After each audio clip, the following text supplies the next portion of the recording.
नेता हमारे बीच में है। एक बार जोरदार तालियों से स्वागत करो।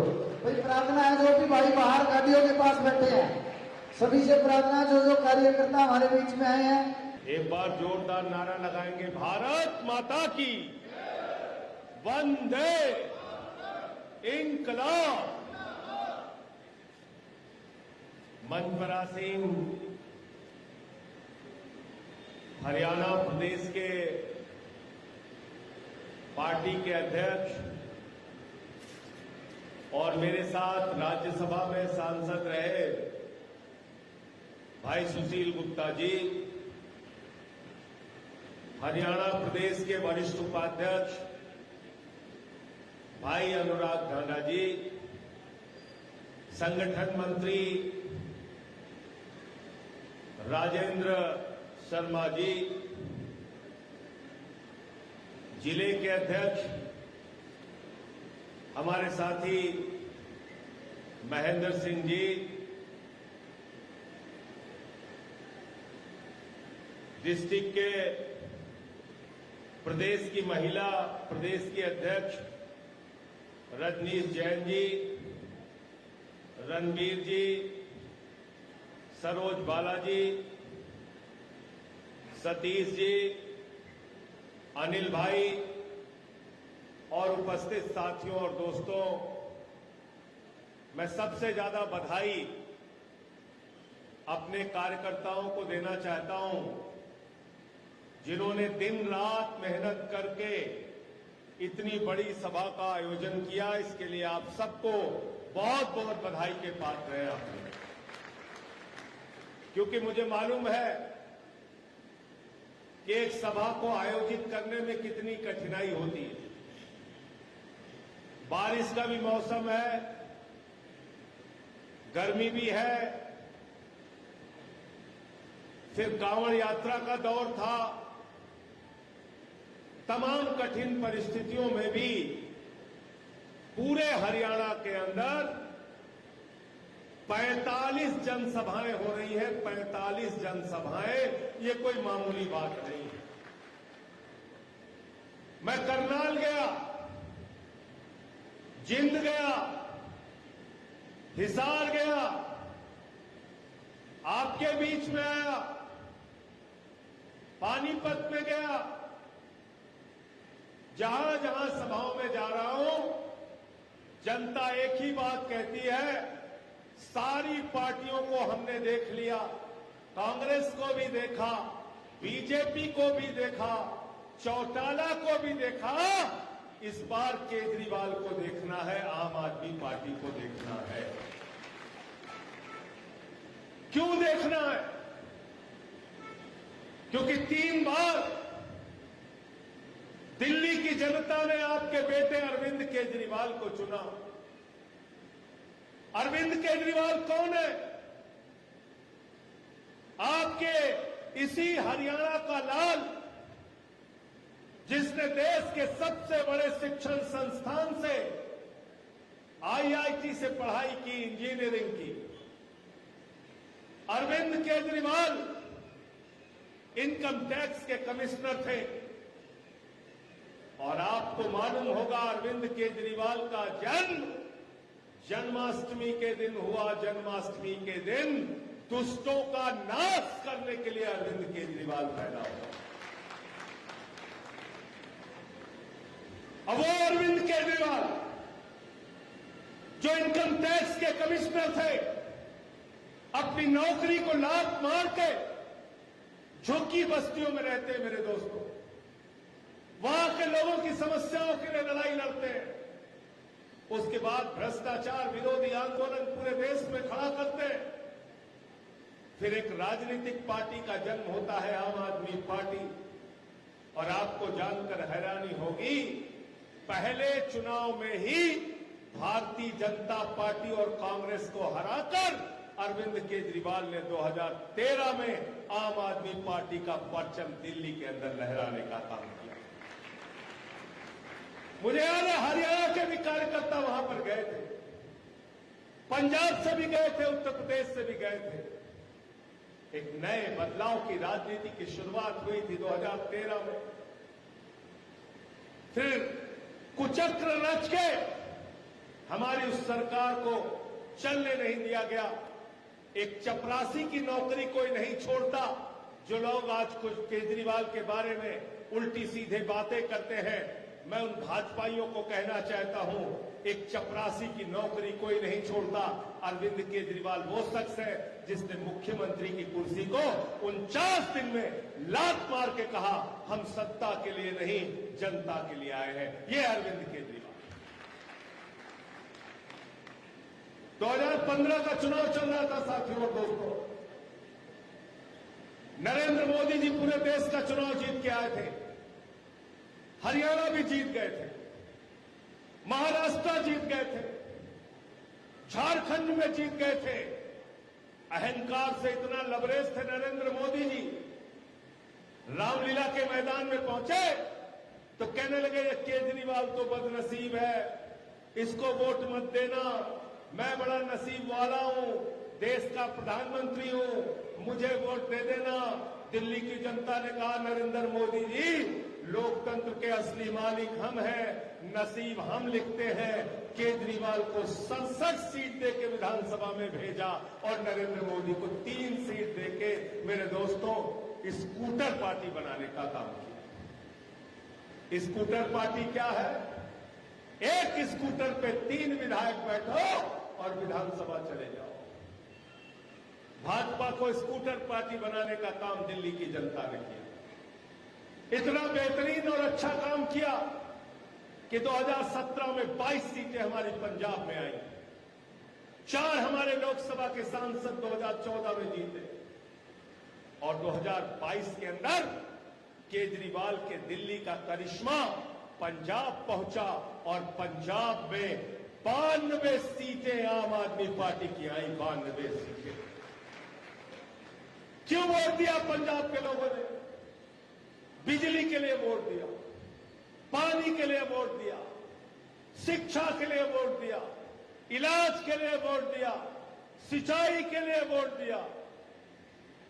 और पंजाब की भगवंत मान की सरकार ने 43,000 सरकारी नौकरियां दी। न कोई पेपर लीक, न कोई भ्रष्टाचार। पेपर लीक और भ्रष्टाचार के बगैर 43,000 नौजवानों को सरकारी नौकरी देने का काम किया। दिन में बिजली मिलती है किसानों को, सिंचाई के लिए 40 साल के बाद वहां की नहरों में पानी आया, जाके देख लेना। और केजरीवाल ने दिल्ली में क्या काम किया? केजरीवाल मुख्यमंत्री बने तो उन्होंने कहा गरीब के घर में रोशनी तो होनी चाहिए, लेकिन उस रोशनी की कोई कीमत नहीं होनी चाहिए। बिजली फ्री देने का काम अरविंद केजरीवाल ने दिल्ली के अंदर किया। पानी फ्री देने का काम किया, शिक्षा फ्री देने का काम किया, मोहल्ला क्लिनिक बनाया जहां 200 तरह की जांच फ्री होती है, दवा मुफ्त मिलती है, अल्ट्रासाउंड मुफ्त में होता है। फरिश्ते स्कीम लेके आए अरविंद केजरीवाल दिल्ली के अंदर। उन्होंने कहा दिल्ली की सड़क पर अगर देश के किसी हिस्से के नागरिक का एक्सीडेंट हो जाता है तो उसको छोड़ के भागना मत, उसके लिए फरिश्ते बन जाना, उसको उठाना, अस्पताल पहुंचाने का भी 2000 हम देंगे। 50 लाख भी इलाज में खर्च हुआ तो हम देंगे। माताओं बहनों के लिए बस की यात्रा फ्री करने का काम किया। बुजुर्गों के लिए तीर्थ यात्रा निःशुल्क फ्री करने का काम किया। अरविंद केजरीवाल जब मुख्यमंत्री बने, वहां के सरकारी स्कूलों को देखने के लिए गए तो मकड़ी के जाले लगे रहते थे सरकारी स्कूलों। बच्चे टाट पट्टी पे बैठ के पढ़ते थे, टॉयलेट का इंतजाम नहीं था बच्चियों के लिए। केजरीवाल ने कहा अगर अमीर का बच्चा बड़े बड़े स्कूलों में पढ़ सकता है तो गरीब के बच्चे के लिए भी वही सुविधा होनी चाहिए। आज दिल्ली में गरीबों के बच्चों के लिए एयर कंडीशन कमरे बच्चों की पढ़ाई के लिए बने हैं, एथलीट के ग्राउंड बने हैं, स्विमिंग पूल का निर्माण हुआ है सरकारी स्कूलों में, हॉकी के ग्राउंड बने हैं सरकारी स्कूलों में। अमेरिका के राष्ट्रपति की पत्नी हिंदुस्तान आई, नरेंद्र मोदी जी ने कहा चलिए गुजरात का स्कूल दिखा दे। उसने कहा नहीं देखना, कहने लगे उत्तर प्रदेश का स्कूल दिखा दे। उसने कहा नहीं देखना। बोले मध्य प्रदेश में हमारी सरकार है, वहां का स्कूल दिखा दे। उसने कहा नहीं देखना। बोले हरियाणा दिल्ली के करीब है, चलो दिखा दे वहां का सरकारी स्कूल। उसने कहा देखना नहीं। तो बोले देखना क्या है? तो ट्रंप की पत्नी ने कहा हमको केजरीवाल और मनीष सिसोदिया का सरकारी स्कूल देखना है। दिल्ली आपसे ज्यादा दूर नहीं है, जाके देखिए कैसे सरकारी स्कूल हमने बनाए दिल्ली के अंदर।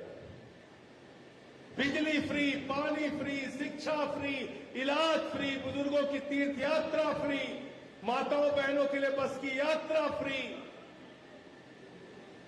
इतना सारा काम करने के बाद अभी एक और घोषणा केजरीवाल जी ने कहा, महिलाओं के लिए 1,000 रुपए दिल्ली की सरकार देगी, वो भी विधानसभा में पास कर दिया। और ऐसे मुख्यमंत्री को, ऐसे आपके बेटे को, ऐसे आपके हरियाणा के लाल को प्रधानमंत्री नरेंद्र मोदी ने पकड़ के जेल में डाल दिया। क्या गुनाह है केजरीवाल का? यह कि वो अच्छी शिक्षा देते हैं, मुफ्त में बिजली देते हैं, पानी फ्री देते हैं, ये गुनाह है।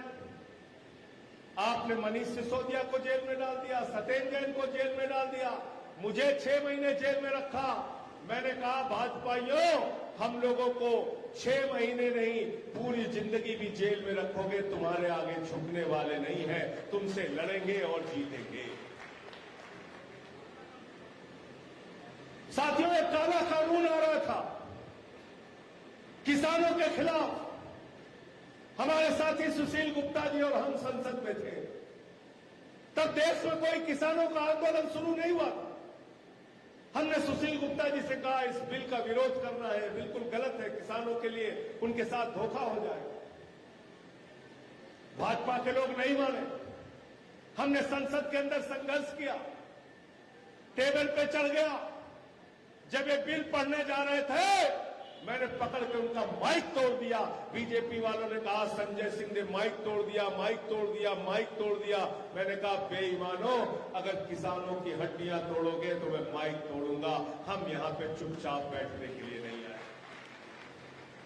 मुझे सस्पेंड कर दिया, कई दिनों तक संसद के बाहर में बैठा रहा।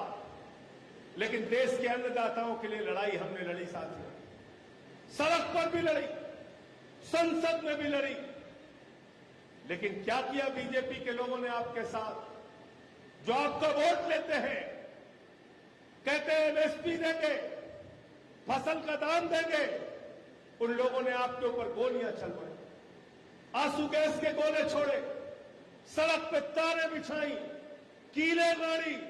750 किसानों ने अपनी शहादत दी। मैं हरियाणा के किसानों से कहने के लिए आया हूं, उन 750 किसानों की आत्मा आपको पुकार रही है। इस बार चुनाव बीजेपी वालों की जमानत जब्त करा देना और उसका बदला ले लेना।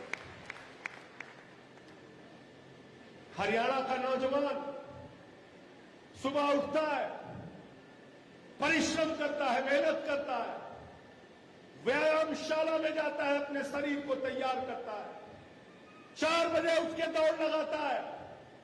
क्यों दौड़ लगाता है? कि भारत माता के लिए अपनी सेवा दूंगा, देश की रक्षा के लिए अपनी सेवा दूंगा, जरूरत पड़ी तो अपना सर्वोच्च बलिदान दूंगा, अपनी कुर्बानी दूंगा। हरियाणा के गांव-गांव में चले जाओ, गांव के बाहर आपको गेट मिलेगा, किसी न किसी शहीद का नाम दर्ज होगा। गांव के लोग फख्र से कहते हैं मेरा बेटा पाकिस्तान से लड़ते हुए शहीद हुआ, मेरा बेटा चीन से लड़ते हुए शहीद हुआ, मेरा बेटा कारगिल के युद्ध में शहीद हुआ। लेकिन भारतीय जनता पार्टी की सरकार ने, डबल इंजन की सरकार ने, प्रधानमंत्री नरेंद्र मोदी ने हरियाणा के नौजवानों के पीठ में छुरा मारने का काम किया।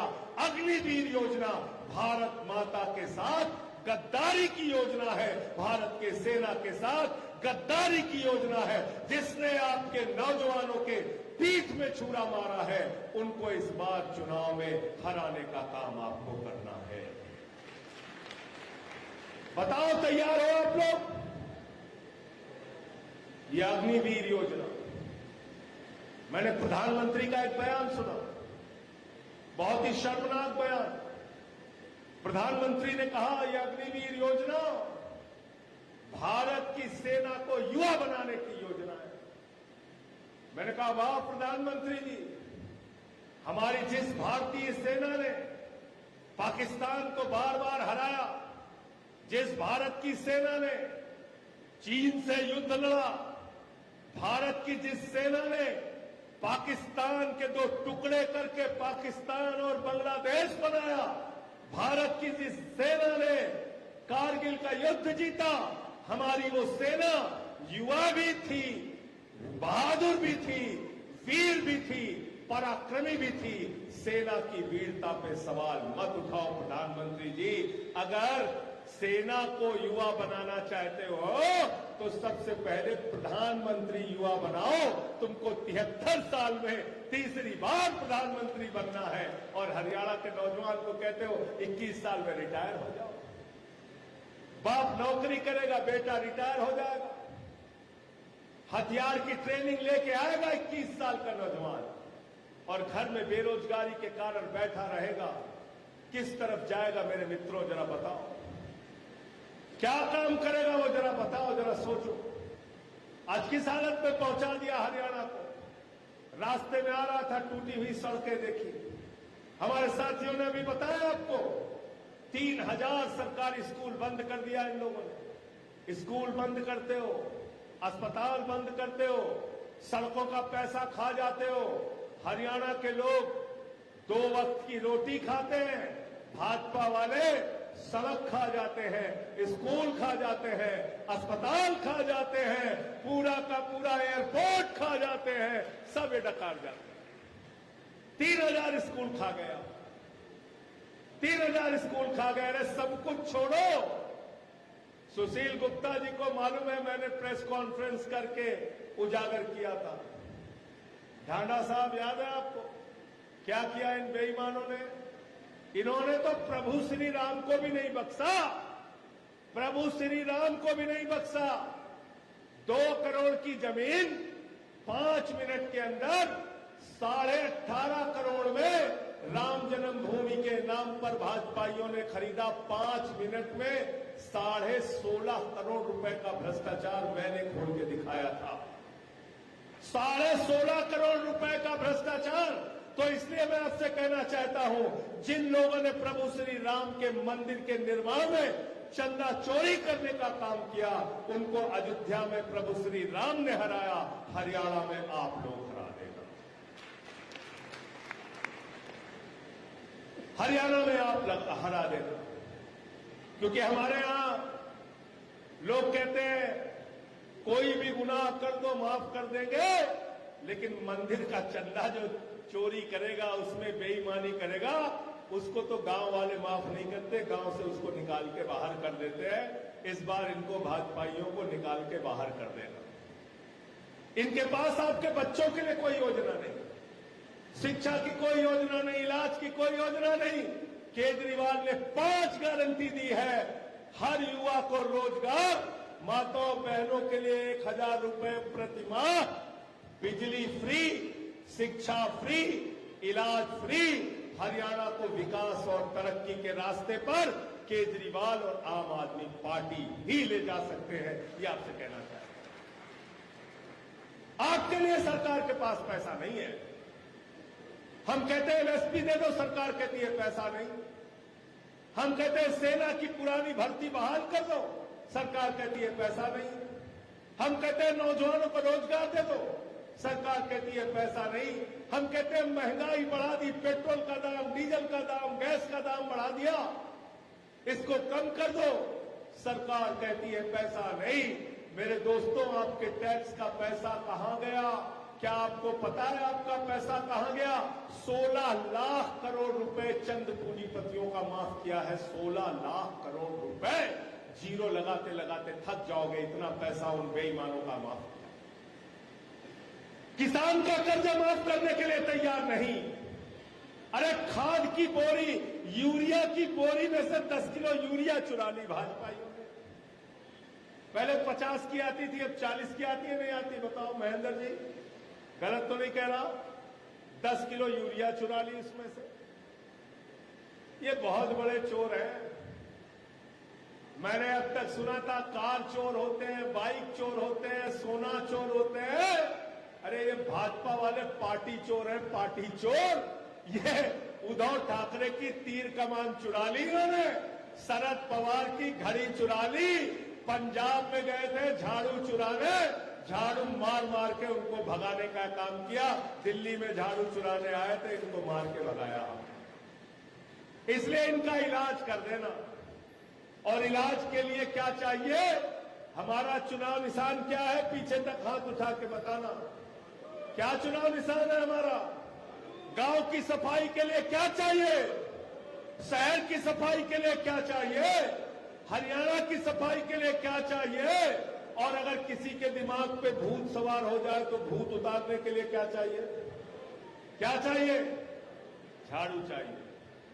भाजपाइयों के दिमाग पे सत्ता का भूत सवार हो गया है। वो भूत इस बार के चुनाव में झाड़ू मार मार के आपको उतारने का काम करना है। बताओ, इसके लिए तैयार हो आप लोग? तैयार है सारे लोग? इनका भूत उतारना है साथियों और दोस्तों। इन्होंने देश को खोखला करने का काम किया। अडानी के ऊपर 2.5 लाख करोड़ रुपए का कर्जा है। आपके ऊपर अगर 2.5 लाख का कर्जा होता है, तहसीलदार कॉलर पकड़ के हवालात में बंद कर देता है। नीरव मोदी 20,000 करोड़ लेके भाग गया, विजय माल्या 10,000 करोड़ लेके भाग गया, ललित मोदी 3,000 करोड़ लेके भाग गया, नितिन सतेश्रा 6,000 करोड़ लूट के भाग गया। आपके बैंकों का पैसा लूट लूट के मोदी जी और उनके दोस्तों ने इस देश को खोखला करने का काम किया है। मैं आपसे कहने के लिए आया हूं, ये विनती और प्रार्थना करने के लिए आया हूं। आपने कांग्रेस को भी मौका दिया, बीजेपी को भी मौका दिया, चौटाला को भी मौका दिया। एक बार मौका आम आदमी पार्टी और झाड़ू वालों को दीजिए। दिल्ली में हमारी सरकार 3 बार से, पंजाब में हमारी सरकार, ये बीच में हरियाणा है, ये हरियाणा भी इस बार जिता देना। और एक बड़ा बदलाव हरियाणा के अंदर हम लोगों को करना है। अरविंद केजरीवाल के नेतृत्व में एक बड़ा परिवर्तन हरियाणा के अंदर करना है। जो योजनाएं दिल्ली में चल रही हैं, पंजाब में चल रही हैं, वो योजनाएं हरियाणा के अंदर भी चलेगी। और अंत में इन्हीं लाइनों के साथ कि वतन की जो हालत सुनाने लगेंगे तो पत्थर भी आंसू बहाने लगेंगे। वतन की जो हालत सुनाने लगेंगे तो पत्थर भी आंसू बहाने लगेंगे। अगर भीड़ में खो गई आदमियत तो उसे ढूंढने में जमाने लगेंगे। अपने भाईचारे को, अपनी इंसानियत को, अपनी मानवता को, अपनी आदमियत को हमें बचा के रखना है।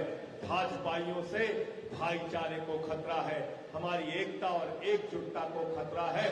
बीजेपी का नाम हमने भारतीय जनता पार्टी नहीं, भारतीय झगड़ा पार्टी रख दिया है। झगड़ा कराने वाले लोग हैं, इनसे सावधान रहना। बहुत बहुत शुक्रिया, बहुत बहुत शुक्रिया।